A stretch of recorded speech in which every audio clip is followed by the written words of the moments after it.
조희연 서울시 교육감이 취임 9개월 만에 교육감직 박탈 위기에 놓였습니다.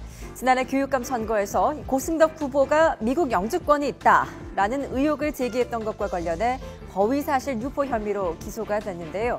어제 1심 판결에서 벌금 500만 원형을 선고받았습니다.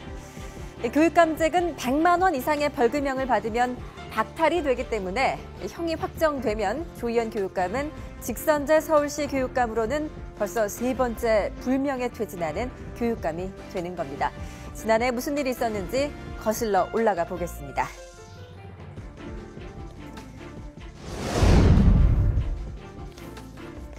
지난해 교육감 선거를 2주일 앞둔 시점이었죠. 모 인터넷 매체 기자가 SNS로 이런 의혹을 제기했습니다.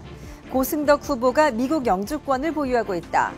그런데 바로 그 다음 날 조희연 후보가 이 의혹을 그대로 제기했습니다.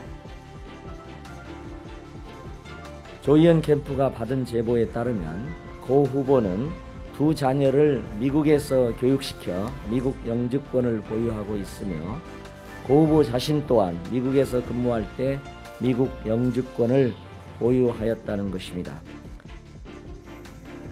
네, 이에 고승덕 후보가 선관위의 허위사실 공표 혐의로 조희연 후보를 고발하면서 재판이 진행됐는데요. 주요 쟁점은 두 가지였습니다. 이 의혹을 허위사실이라고 인식하지 못했나, 또 만약 의혹이 사실이라고 믿었다면 그렇게 믿을 만한 이유가 충분히 있었는가라는 것입니다. 하지만 재판부는 조희연 교육감이 진위 여부를 충분히 파악하지 않았다는 점을 들어 미필적으로나마 의혹에 대해 허위라는 인식이 있었다고 보고 이런 의혹 제기가 유권자들의 선택에 영향을 줬다고 판단했습니다.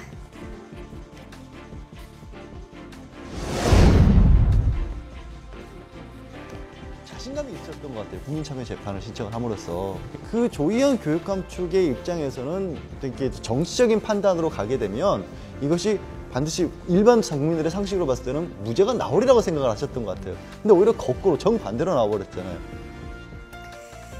조희연 교육감은 스스로 재판을 국민참여 재판 형태로 신청했지만 배심원단 전원 유죄 선고라는 참패를 맛봐야 했습니다. 만약 2심과 대법원에서도 같은 판결이 나오게 된다면 직선제로 뽑힌 서울시 교육감 4명 가운데 3명이 사법 처리되는 것입니다. 2008년 선출된 공정택 전 교육감, 선거 당시 재산을 거짓 신고하면서 150만 원 벌금형을 받고 취임 1년 3개월 만에 낙마했습니다. 2010년 당선된 광노현 전 교육감은 후보 단일화한 후보에게 2억 원을 건넨 혐의로 징역 1년을 판결받고 교육감직을 상실했죠. 2012년 당선된 문용린 전 교육감, 현직에서 사법 처리는 면했지만 지난해 6.4 지방선거에서 보수 단일 후보를 사칭한 혐의로 재판이 진행 중입니다.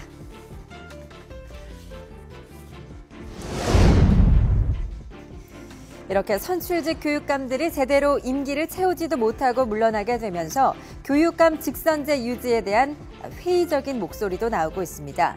교육이라는 분야의 독립성을 보장하기 위해 도입이 됐지만 선거가 정치 진영 싸움으로 갈 수밖에 없다는 한계 또한 무시할 수 없다는 것입니다. 임명제를 하면 결국 그 단체장의 의지대로 또 그 사람의 정치 성향대로 이렇게 가기 때문에 그것이 이제 말하는 우리 아이들 가르치는 데 있어서 너무 한쪽 일방적으로 편향되게 가르칠 수 있다. 이런 위원 때문에 이제 직선제를 교육 자치 이 제도를 도입했는데 지금 우리가 그동안의 선거 과정에서 보면 그 선거라는 게 주로 정치 성향대로 가게 돼 있어요. 스스로가 진보 후보, 뭐 나는 보수 후보 이렇게 현수막에까지 내걸고 할 정도로 공공연히 그걸 게시할 정도로 그렇게 됐기 때문에 네, 1심에서 당선 무효형을 받은 만큼 조희연표 교육개혁 당분간 추진이 어렵게 됐습니다. 흔히 교육은 100년지 대계라고 하지만 조희연 교육감은 교육감 임기 4년조차 채우지 못할 위기에 놓였습니다.